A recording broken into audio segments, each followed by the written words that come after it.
नमस्कार, मैं हूं पद्मजा जोशी। आप देख रहे हैं आज की अड़ी। महाराष्ट्र चुनाव में क्या अब धर्म के नाम पर लकीरें खिंच गई हैं? क्या अब खुलेआम धर्म के नाम पर वोट मांगे जा रहे हैं? ये सवाल इसलिए क्योंकि मतदान से बस कुछ ही दिन पहले एक घोषणा ने राज्य का सियासी पारा बढ़ा दिया है। हम बात कर रहे हैं मौलाना सज्जाद नुमानी की, जिन्होंने बाकायदा एक लिस्ट जारी करके घोषणा की है कि आने वाले चुनाव में उन्होंने 269 उम्मीदवारों का समर्थन करने का फैसला लिया है।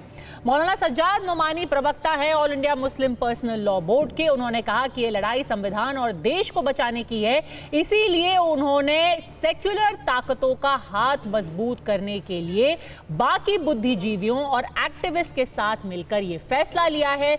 सब लोग मिल करके ये अपील कर रहे हैं 269 उम्मीदवारों के लिए। अगर इन लिस्ट देखें, उन उम्मीदवारों की हम लिस्ट देखें तो इनमें शामिल है मराठा और ओबीसी समुदाय के 170 कैंडिडेट्स, SC/ST समुदाय से 53 लोग, मुस्लिम समुदाय के 23 उम्मीदवार और बाकी समुदायों के 40 उम्मीदवार भी इसमें शामिल हैं। सबसे दिलचस्प बात यह कि औरंगाबाद ईस्ट की जो सीट है उसमें नुमानी ने AIMIM के इम्तियाज जलील के लिए नहीं बल्कि समाजवादी पार्टी के उम्मीदवार डॉक्टर गफ्फार कादरी के लिए समर्थन मांगा है। अब जाहिर सी बात है, जब चुनाव में बस एक ही हफ्ते का वक्त बचा है तो इस मामले ने जबरदस्त तूल पकड़ा है। बीजेपी ने इसे धार्मिक नेताओं द्वारा मुस्लिम वोटों को एकजुट करने का फतवा बताया और कहा कि यही तो वजह है कि हम भी अपने वोटर को एक रहने और नेक रहने की सलाह दे रहे हैं। वही एक अलग विवाद में मल्लिकार्जुन खड़गे पर योगी आदित्यनाथ के हमले का भी आज कांग्रेस ने कड़ा जवाब दिया। एक रैली में उत्तर प्रदेश के मुख्यमंत्री ने मल्लिकार्जुन खड़गे से कहा था कि आप मुझ पर क्यों नाराज हो रहे हैं, आपको उन रजाकारों पर भड़ास निकालनी चाहिए जिन्होंने आपके परिवार पर हमला किया था। इसके जवाब में आज कांग्रेस ने कहा कि हम इतिहास का इस्तेमाल नफरत फैलाने के लिए नहीं करते। All India Muslim personal law board ने खुलेआम सरेआम फतवा जारी किया है कि इस चुनाव में वो MVA का समर्थन करेगी और मामला बिल्कुल क्लियर है। धार्मिक कारणों से AIMPLB all India Muslim personal law board ये करेगी। यदि MVA और इंडिया अलायंस इतनी ही सेकुलरिज्म और संविधान की बातें करती है तो जो AIMPLB शरिया की वकालत करती है, संविधान की नहीं। जो AIMPLB 3 तलाक के फैसले के खिलाफ, मतलब महिलाओं के अधिकारों के खिलाफ थी, जो AIMPLB UCC मतलब महिला सशक्तिकरण के इस हथियार का विरोध करती है, जो महिलाओं के बारे में अभद्र टिप्पणी करती है, क्या उसके समर्थन को दरकिनार करेगी? क्या वो MVA या इंडिया अलायंस या कांग्रेस या राहुल, प्रियंका वाड्रा, लड़की हूं लड़ सकती हूं ब्रिगेड जो संविधान करते हैं, आंबेडकर जी के बारे में बोलते हैं, क्या वो ओपनली बोलेंगे हमें आपका समर्थन नहीं चाहिए, दूर हटिए? लोकसभा चुनाव में कई मुस्लिम संगठनों ने मोदी जी को समर्थन दिया था, तब तो नहीं रोए थे मोदी जी, अब क्यों रो रहे हैं? संस्था तो कहती है कि वो all India Muslim personal law board है, तो एक तरफ वो अपने आप को रखते हैं कि हम गैर राजनीतिक काम कर रहे हैं, दूसरी तरफ वो राजनीतिक बात कर रहे हैं। तो इससे स्पष्ट हो जाता है कि इनकी मूल सोच जो है वो राजनीतिक सोच है। और कांग्रेस पार्टी के अलग अलग टिप्पणियों से अब समझ बात आ जाती है कि इन सब संस्थाओं की वजह से कांग्रेस पार्टी जो है हमेशा ये चाहती थी कि वहाँ राम मंदिर ना हो। भगवान श्री राम के अस्तित्व को स्वीकारने से उन्होंने हाथ धो दिया था एक हलफनामे में सुप्रीम कोर्ट के सामने जब उनकी सरकार थी, और कभी भी खड़े होकर नहीं कहा कि मंदिर वहाँ बनना चाहिए। तो इन बातों से ये सारी चीज़ें स्पष्ट हो जाती हैं।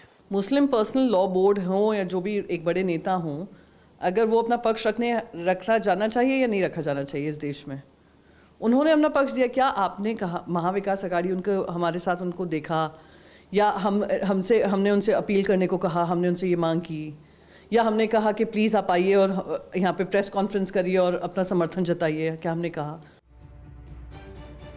तो ऐसे में अड़ी पर आज के सवाल हैं एकदम सीधे। क्या अब चुनाव के आखिरी पड़ाव में धर्म के नाम पर वोट की खुली अपील की जा रही है? क्या अगर कोई संगठन खुले रूप से किसी का समर्थन व्यक्त करता भी है तो क्या उसे मजहबी टूल किट ठहराना सही है? थोड़ी सी देर में डॉक्टर अजय आलोक, प्रवक्ता भारतीय जनता पार्टी के, हमारे साथ जुड़ जाएंगे। कांग्रेस से डॉक्टर अजय उपाध्याय हमारे साथ मौजूद हैं। शिवसेना UBT के आनंद दुबे हमारे साथ जुड़ेंगे। विवेक श्रीवास्तव नेता लेफ्ट, और करण वर्मा लेखक भी हमारे साथ है। करण वर्मा, आप ही से पूछ लेती हूँ, अगर कोई संगठन अपनी मर्जी से बिना बुलाए कहे कि भाई मैं फलां पार्टी को, फलां उम्मीदवार को समर्थन करना चाहता हूँ, तो वो टूल किट कैसे हो गया? तो पद्मजा जी, मैंने आपके शो पे कुछ दिन पहले कहा था कि ये एमवीए नहीं है, ये मुस्लिम विकास अघाड़ी है। खुल के बोलिए इसमें किस बात का मुंह छुपाना? ना मुंह छुपा के जिए आप, आंखें से आंखें मिलाकर कम से कम बोलिए तो कि हाँ, हम आज एक मौलाना विकास अघाड़ी पार्टी बन चुके हैं। और किस वर्ग ने इनको सपोर्ट किया है? ये जो all India Muslim personal law board है, जिसके जो सेक्रेटरी थे आज नोमानी जी, इन्होंने किस तरह की टिप्पणियां कर रखी है? इन्होंने पिछले वर्ष ये कहा था कि महिलाओं को स्कूल कैसे भेज देते हैं माँ बाप अकेले, हिजाब भी पहना हो, बुर्का भी पहना हो, तो भी उन्हें अकेले नहीं जाना चाहिए, माँ बाप को साथ में जाना चाहिए। ये टिप्पणी, ये रूढ़ी मानसिकता जिन लोगों की हो, आज अगर आप उनका वोट लेना चाहते हैं, उनका सपोर्ट लेना चाहते हैं, तो खुल के आइए सामने। आप वहां पर भी इंडियन यूनियन मुस्लिम लीग के साथ खड़े हुए हैं साउथ में। तो जो भी लोग सनातन समाप्ति की बात करते हैं, उन्होंने मांगा नहीं है ना समर्थन, उन्होंने कोई अपील करके तो मना बोला कि नोमानी जी मुझे दे दीजिए। नहीं वो मना कर मांगा ही नहीं है। अब कोई बिना बुलाए दे रहा है तो क्या करे, मना कर दे। तो पद्मजा जी कितने शब्द लगते हैं, आगे बढ़ के मना करने में कितनी देर लगती है भाई? आप चाह रहे हैं, इनसे पूछिए दे क्यों रहे हैं समर्थन, इनसे पूछिए समर्थन दे क्यों रहे हैं। नहीं बोलता हूं कभी भी, प्लीज। ये चाहते हैं वोट जिहाद हो, खुल के बोलते हैं वोट। मैं आपसे पूछ रहा हूं, यही बता दीजिए कि समर्थन क्यों दे रहे हैं वो। मुस्लिम का वोट मिले, इन्हें पता है ये जो रूढ़ी मानसिकता है, जो औरतों को नीचे के दर्जे के नागरिक के तौर पे देखते हैं, खुल के all India Muslim personal law board ने क्या एफिडेविट्स डाले हुए हैं कि हाँ, औरतों का आधा दिमाग होता है आदमी से, इसलिए 2 विटनेस माने जाएंगे एक के बराबर। अच्छा। जिनकी ये सोच है, आप उनका सपोर्ट लेने की सोच सकते हैं क्या? ठीक है, सपोर्ट नकार दीजिए विवेक श्रीवास्तव, सपोर्ट नकार दीजिए। नहीं, ये रामभद्रा नहीं, सपोर्ट लेना चाहिए रामभद्राचार्य जी का, जहां जाकर के प्राइम मिनिस्टर नतमस्तक हो जाते हैं, लेट जाते हैं, दंडवत करते हैं, क्योंकि हिंदू वोट चाहिए, अंधविश्वास फैलाओ। वो रामभद्राचार्य जो मरने लगते हैं तो चले जाते हैं अस्पताल, और वैसे राम में उनकी पूरी आस्था है।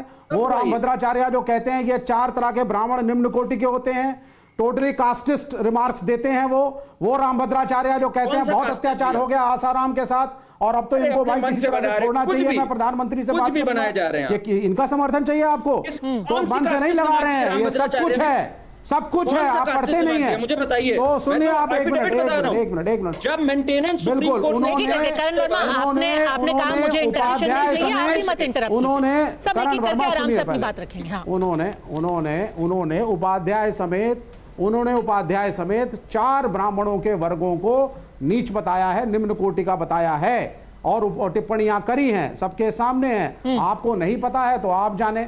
उन्होंने साफ कहा है कि आसाराम के खिलाफ बहुत अत्याचार हो गया, इनको रिहा करो, जब आसाराम को नई पैरोल मिली थी। और उन्होंने कहा प्रधानमंत्री से बात करेंगे, मीडिया के सामने कहा है। आपको नहीं पता है तो मैं क्या करूं? तो यहां पे अगर धर्मगुरुओं के एनालिसिस पे हम बैठ जाएंगे, वो ठीक नहीं है। बात यह है कि आप मुसलमानों के खिलाफ क्यों हैं, मुसलमान आपको वोट क्यों नहीं देना चाहता, ठीक है, इसमें ऐसे आते क्या हैं। खराबी है पहले ओपनिंग कमेंट ले लेते हैं कांग्रेस और शिवसेना यूबीटी से भी। चलिए, अजय उपाध्याय।